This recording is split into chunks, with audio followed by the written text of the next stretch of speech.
America ने active किया अपना मिशन MTB। इस वक्त की बड़ी खबर, सीधे ब्रेक करें। अमेरिका ने मॉस्को, तेहरान, बीजिंग को एक साथ निशाने पर लिया।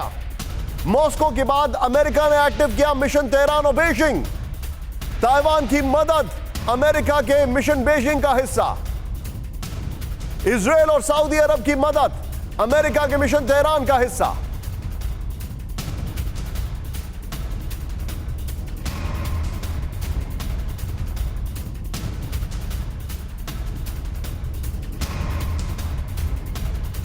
सीधे मैं आपको ये खबर दिखाने जा रहा हूं, इस पर मैं पहले आशीष से रिएक्शन लूंगा।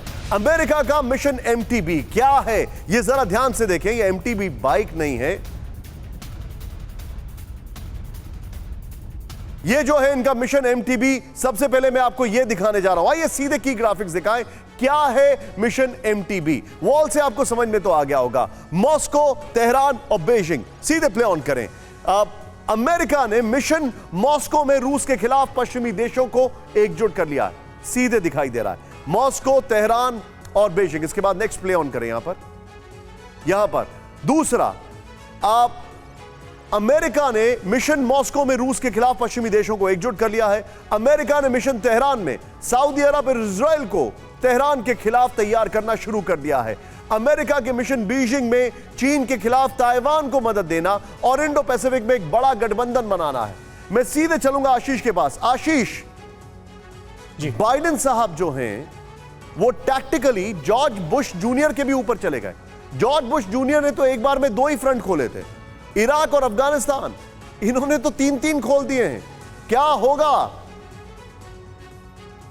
निशांत? ये एक और न्यू ऑल्टरनेटिव वर्ल्ड ऑर्डर का इंडिकेशन है। अगर आप MTB में से 2 देखें, M और T, ये दुनिया के सबसे ज्यादा सैंक्शन देश हैं, रशिया और ईरान, और that is making it like a natural alliance, ताकि वो एंटी US अलायंस में और बेहतर तरीके से आ सके।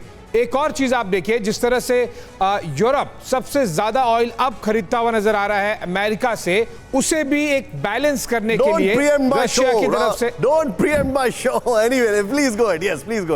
उसके लिए रशिया की तरफ से रशिया एक सबसे बड़ा ऑयल सप्लायर के तौर पर उभरा है डीप डिस्काउंट्स के बाद में, और उसके बाद में ईरान का जो ऑयल सप्लाई है उसे भी नॉन वेस्टर्न अलाइंड कंट्री या फिर नॉन अलाइंड कंट्रीज की तरफ से Russia plus Iran want to come together कि ऑयल सप्लाईज जो US बढ़ा रहा है उन्हें बेनिफिट्स हो रहा है, वो साथ में आ सके। Third and the most important point जो आपने क्लास में भी कहा था, अब्राहम कॉर्ड को ऑफ बैलेंस करने के लिए इस तरह के अटेम्प्ट बीजिंग। लेकिन आशीष, सबसे बड़ी विडंबना क्या है?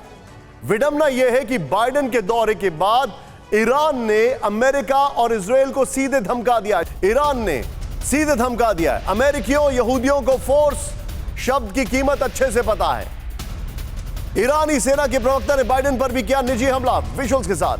धमकी के वक्त बाइडेन नींद में उबासी ले रहे होंगे, यह भी कहा। क्या कहा ईरान ने? सीधे आइए जरा, यह आपको दिखाना जरूरी है। ईरान ने की हदें पार, अमेरिका इजराइल पर आर पार। यहां पर ईरानी सेना के प्रवक्ता ने बाइडेन के इजराइल दौरे के बाद अमेरिका इजराइल दोनों को अंजाम भुगतने की धमकी दी है। नंबर 1, नेक्स्ट चेंज करें।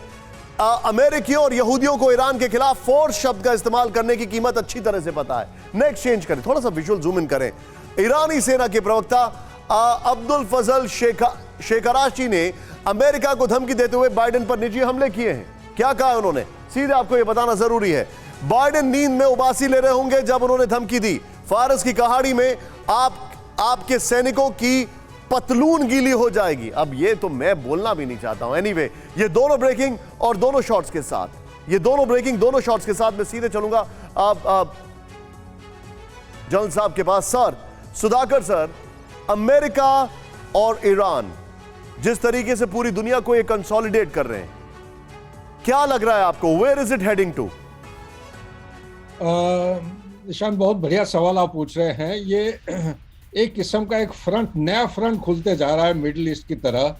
अगर इसके ऊपर हम ध्यान नहीं देंगे, यह हो सकता है कि हम अमेरिका में बैठे हैं अभी, मेरे अंदाज से अमेरिका बूट्स ऑन ग्राउंड के साथ किसी भी जगह में हिस्सा नहीं लेने वाला है। इनका खुद का परिस्थिति, इंटरनल स्टेबिलिटी, इनके देश के अंदर बहुत बड़ा एक सवाल आता है सबके मन के अंदर। इकोनॉमी स्टेटस जो है ये 9.1 उनका इन्फ्लेशन रेट चला गया है। और बहुत ही पेट्रोल जो गैसोलीन है, जो एक गैलन $2.75 में मिलता था, अभी आज के दिन में $7.1 हो गया है कैलिफोर्निया में। तो स्थिति बड़ा बिगड़ा हुआ है। ये सिर्फ एक अटेंशन को डाइवर्ट करने के लिए और हथियार जैसे इनडायरेक्ट सपोर्ट करें वो करते जाएंगे, नंबर 1। नंबर 2, ये जो ईरान को किसी भी तरह कॉर्नर करना यहाँ इनका मेन ऑब्जेक्टिव है।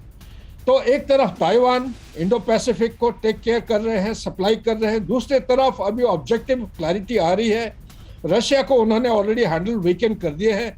अभी जो मिडिल ईस्ट में जो मेन टारगेट है वो है ईरान।